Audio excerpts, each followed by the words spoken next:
There are a lot of different ways to turn a beat catalogue into income, yet most producers seem to know little about the business side of beat making beyond putting a PayPal button onto a SoundClick page. After spending countless hours honing your craft, learning production techniques, downloading the best VSTs and making awesome beats, it can be very frustrating if you're not racking up the kind of sales you want. So here are my personal tips, backed up with some image and video proof and compiled after almost a decade of selling beats professionally. Number 1. Sell licenses to your beats. This is the easiest and still the best way to make money with your beats. Once you have a decently sized catalogue of quality beats, you can register and set up your own website for cheap, or sign up to a VIP artist service like Music Central or My Flash Store that will allow you to set up your own beat selling homepage.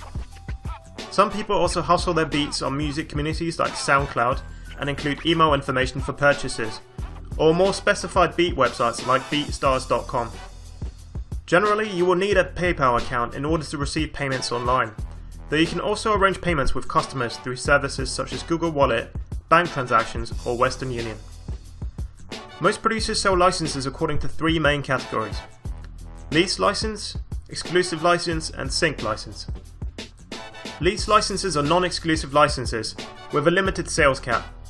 This means that your buyer can only sell a limited number of digital downloads of physical albums, usually around 2,000 to 10,000.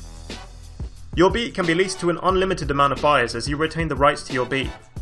Lease licenses are sold by producers anywhere from $1 to $50, with an average of around $25. It is common practice to also offer premium lease licenses, where buyers are given the option to pay a little extra to receive separated instrumental track lines of your beat and/or to sell more units. Exclusive licenses, on the other hand, are full ownership licenses, usually with an unlimited sales cap.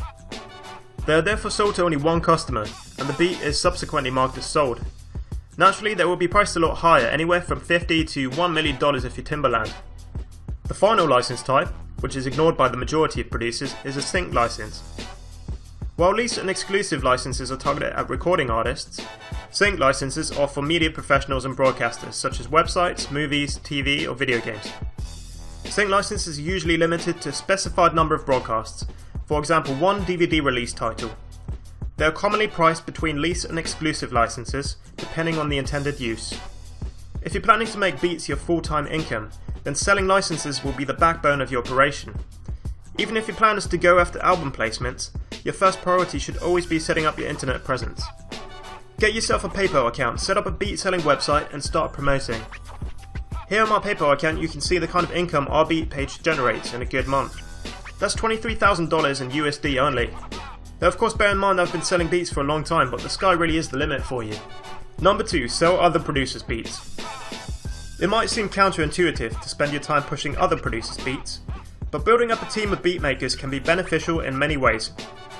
Not only can you feed off each other creatively and provide your customers with a constant stream of fresh material, you can also agree to take a set percentage of the sales you make for your fellow producers. If you put together a strong team with a diverse range of beat styles, you can greatly increase your market share and divide marketing duties. Everyone benefits. Number 3. Sell MP3 downloads. A lot of producers neglect selling MP3 downloads to their beats, opting instead to give out free downloads, or not to allow any downloading at all. However, giving out MP3 downloads for 99 cents or $1.99 for example, can actually be a great additional revenue source. Essentially this is free money, as you can make it clear to your customers that the MP3 downloads are intended for non-profit use only. There is a big market of music fans and casual artists who might enjoy just listening to your beats or recording on them for demo or personal use, without wanting to invest the 20 odd bucks for a commercial lease license. If you're worried about the safety of your beats, you can always tag them and tell customers that untagged versions are only sent out with lease or exclusive licenses. This is a fair deal for everyone, as your listeners will still get to enjoy and or trial your beats. MP3s can be sold through a number of online vendors such as iTunes, Amazon, or the SoundClick MP3 store. Number 4. Make beat tapes. Similar to selling MP3s, it is well worth your time releasing beat tapes or compilations of your instrumentals, perhaps even the odd exclusive release with unpublished beats. This can generate a lot of excitement amongst your fans and lead to your music being discovered by whole new fan groups on sites like CD Baby. Over the years, I've released a number of compilation albums and published them all via CD Baby. The site is really useful. As well as selling your music through their own website, they will distribute your songs to all their digital partners such as iTunes, Amazon, MySpace Music or Rhapsody. What's more, you have the ability to enter all your songs into sync licensing deals via Rumblefish, which can potentially earn you even more money if your beats are used, for example in YouTube videos. CD Baby have paid out almost $10,000 to me so far, and as they add more and more digital partners, the monthly checks seem to get bigger and bigger. Number 5. Become a YouTube partner. Becoming a YouTube partner, and subsequently having sponsored advertisements displayed in your videos, is more of a long-term strategy, as it will take you a while to get to a point where you're making decent money. Unlike before though, anyone can monetize videos now, which basically means you will have Google Ads displayed before, during, or after your videos. You will need to have signed up to an AdSense account, and will earn a percentage of all ad revenue generated in this way. If you regularly update your YouTube channel with interesting content and get a lot of traffic, this can potentially be a really big earner.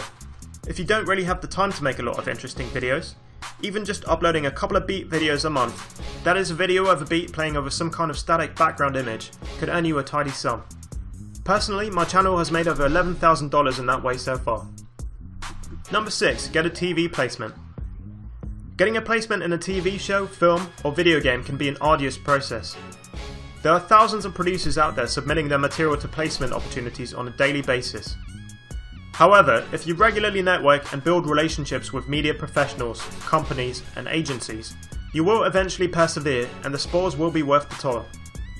While you won't necessarily be paid a large sum upfront, the royalty payments are where producers really make the big bucks. In order to benefit from this, it is essential that you are registered with a royalty collection association such as BMI, ASCAP, SESAC, or PRS. TV stations in the US in particular pay out large sums just for short music segments in their programming. My last quarterly royalty check from the PRS was for a single placement on CBS Sports, and that was something around $4,200 for 30 seconds of a beat. That's not too bad, right? Number 7. Get your beats on internet radio. Getting your beats onto a regular radio station can be pretty hard, as by and large stations are only interested in full songs.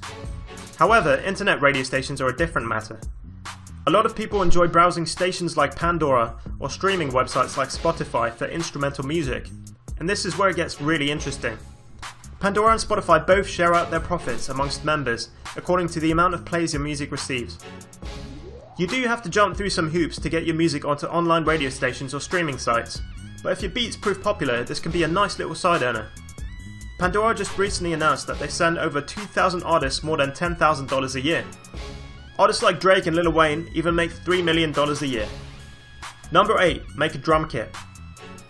A lot of producers have recently taken to the idea of packaging and selling their own drum sounds for other musicians.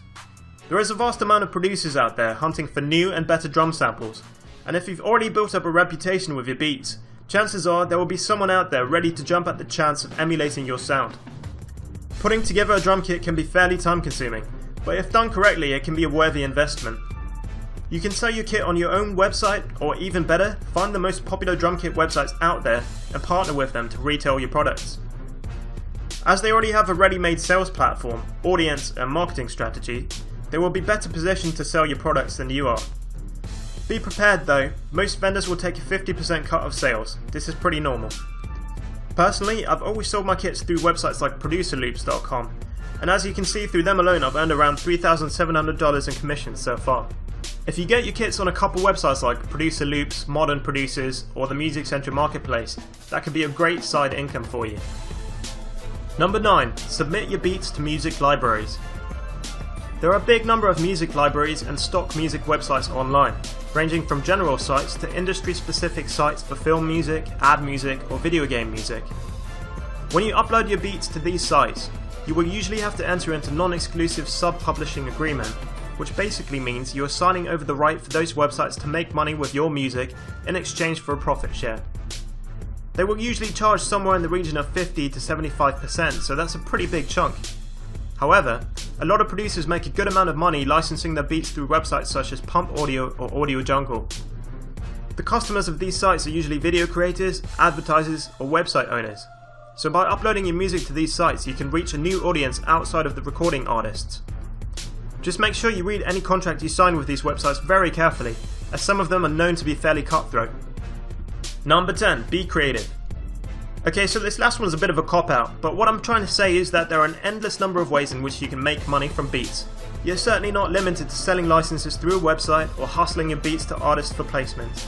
There are many other avenues I haven't covered in this list, and probably a whole lot more I've never even thought about. You could run song contests for artists with a paid submission, for example, like we did here earlier in the year. Or you could write an ebook or get paid for product placements on your website. If you come up with any more great ideas or want to collaborate on an innovative project, you're always welcome to hit me up. That's all from me, AD. I'll see you next time.